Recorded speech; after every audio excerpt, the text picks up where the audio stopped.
Ya, assalamualaikum warahmatullahi wabarakatuh. Selamat pagi, Oke Zoners. Kembali lagi di Morning Zone, ya kan? Sekarang ini kita ada co-host yang baru lagi, ya, karena setiap hari kita ganti-ganti co-hostnya, ya kan? Ya, masih bersama saya Andri Susanto dan juga Alan Pamungkas. Alan Pamungkas, ya. Ini to the bone, ya. Alan to the bone, Alan Pamungkas. Dan ini ada juga Mas Dwi dan Bang Alek di sini.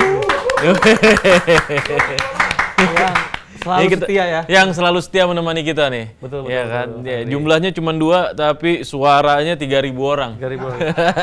Semangatnya tak pernah kendor. Luar biasa. Apa nih Om? Pagi ini kayaknya yang lagi rame nih mama nih ya. Iya kan. Lagi girang nih. Iya, memang 2 hari ini pemberitaan khususnya ibu-ibu, emak-emak ya yang ngurusin dapur sedang dihantui rasa kalut gitu tentang keberadaan gas melon 3 kg ya. Gitu.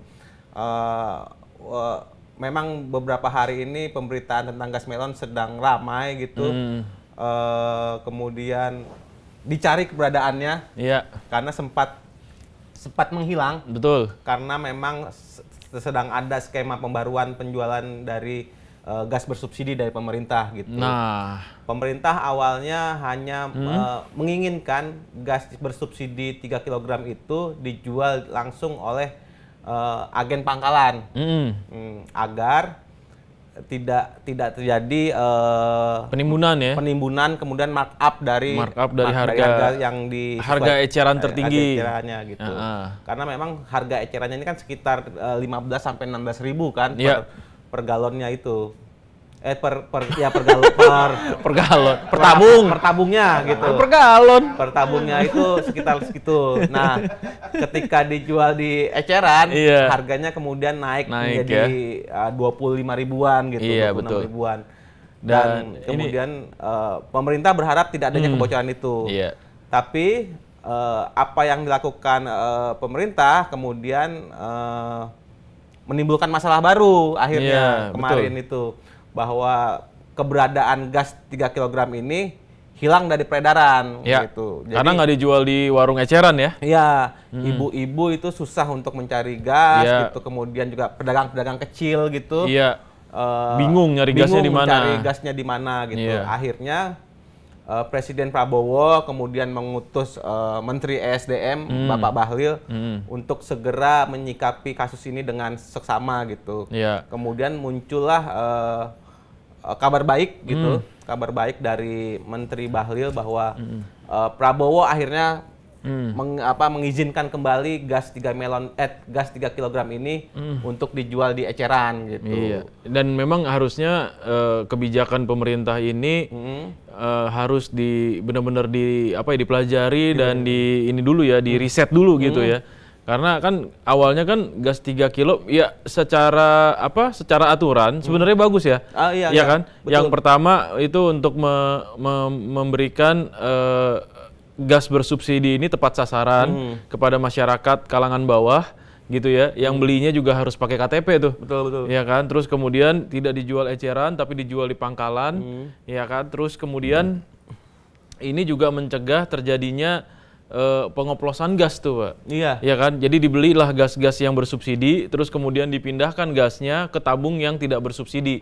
Dijual dengan harga yang tidak bersubsidi. Itu kan kejahatan tuh. Betul. Ya kan? Nah, tetapi yang jadi persoalan adalah pangkalan-pangkalannya ini ya kan nggak banyak nih, Om. Ya kan? Pangkalan-pangkalan jaraknya jauh dari perumahan warga. Betul. Akhirnya membuat tingginya demand ya. Iya, tingginya demand, warga kelimpungan nyari tabung gas 3 kilo di mana, ya kan? Ya akhirnya juga kesulitan gitu. Mau yang pedagang yang kecil ya, kecil ya, pedagang gorengan, pedagang nasi uduk tuh semua pada pusing tuh. Iya, nyariin tabung gas.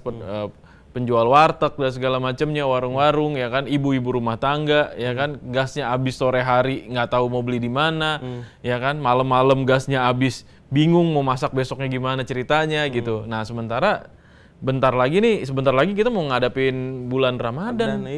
Ya kan? Betul. Dan kalau semakin langka gas 3 kilo kan semakin bahaya ya orang-orang ya. Nggak ada takjil nanti kan, bahaya. Nggak ada pisang goreng, Mbak. Jadi memang niat awalnya sih memang bagus gitu ya. Karena kan gini, dari agen pangkalan ke pengecer ini yang tidak bisa dikontrol oleh pemerintah nih. Betul. Disitulah muncul penimbunan, kemudian pengoplosan, apa segala macam gitu. Nah, pemerintah ingin memotong hal itu gitu. Tapi sayangnya memang seperti yang Mas Andri bilang di awal tadi, bahwa agennya sedikit gitu. Ketika agennya sedikit, kemudian demand-nya tinggi, akhirnya menimbulkan penumpukan jual beli gitu. Apalagi kalau di desa gitu misalnya ya, di 3 desa 1 pangkalan aja gitu kan, di 1 titik gitu. Buset nih, orang dari 3 desa harus ke situ gitu. Antri. Lah kan?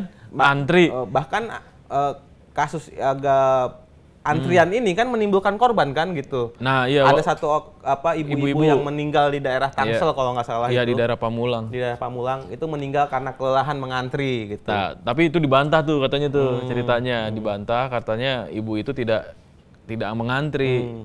Bantahannya dilihat dari CCTV, ibu itu bisa membeli gas langsung di pangkalan, cuman memang dia harus melakukan perjalanan yang agak jauh lah gitu dari rumahnya.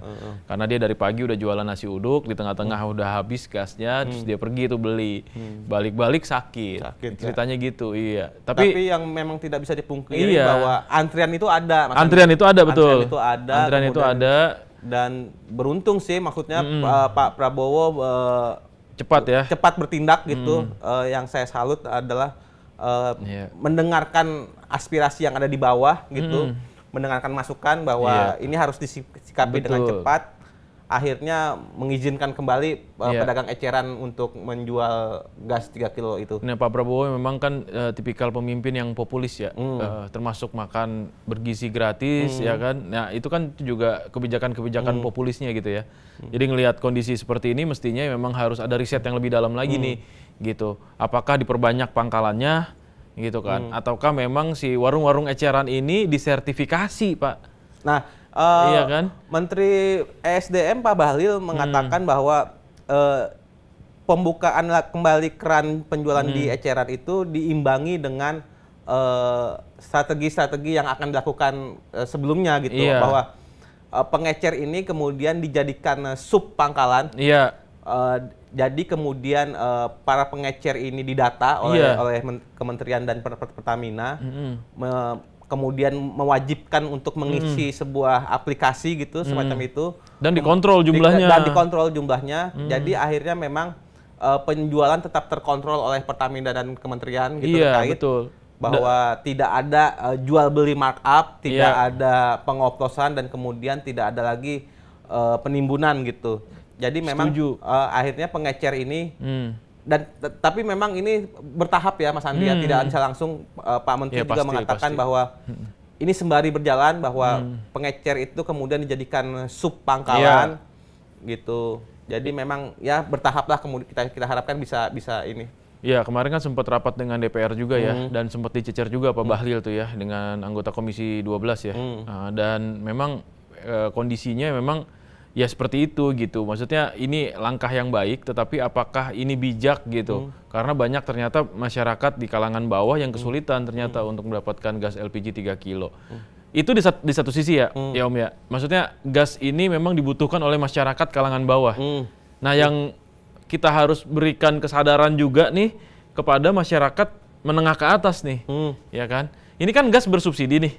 Ya kan, kalau misalnya dikiranya mampu gitu kan, ya harusnya jangan beli yang subsidi dong. Nah, itu maksudnya, jangan beli yang subsidi. Nah, yang jadi persoalan sekarang, semua rumah tangga, mau dia kaya, mau dia miskin, pasti punya gas 3 kilo, Pak. Iya. Ini emang menjadi PR pemerintah juga. PR pemerintah pendataan ya, mengedukasi masyarakat juga bahwa belilah gas yang non subsidi gitu. Iya, kalau misalnya mampu ya belilah gas yang non subsidi gitu, karena bukan haknya. Ada yang warna pink, ada yang warna biru, silahkan pilih mana yang sesuai dengan kemampuan. Yang warna pink 5 kilo ada. Betul. Iya kan? Yang biru ada yang 12 kiloan kan gitu. Iya, betul. Jadi pilih sendiri dan bisa diantar jemput juga. Jadi nggak perlu antri. Gitu. Bapak yang nganter. Kalau di pakai motor. Kalau di kompleks saya yang itu ada yang nganter gitu. Ada yang nganter ya. Iya, gitu. Pakai motor 3 roda itu kan. Jadi memang buat zoners di luar sana yang yang kebetulan mampu untuk bisa membeli gas yang bersubsidi, belilah yang bersubsidi. Biarkan yang beli yang tidak bersubsidi, beli yang tidak bersubsidi gitu. Yang subsidi tuker-tuker bukan hak Anda gitu. Iya, betul. Kira tuker-tukernya ya. Iya, ini itu sama kejadiannya dengan ini sebenarnya, sama kejadiannya dengan Pertalite itu. Pertalite ya. Iya kan? Mobil mewah, parkir ya kan, ngisi bensin ternyata masih Pertalite juga. Gitu. Ya, itu bukan hak Anda, Pak. Gitu. Kalau bensin saya alhamdulillah udah pakai Pertalite, membiasakan diri memakai Pertamax. Bapak yang bener nih. Bapak pakai Pertalite atau pakai Pertamax? Pertamax.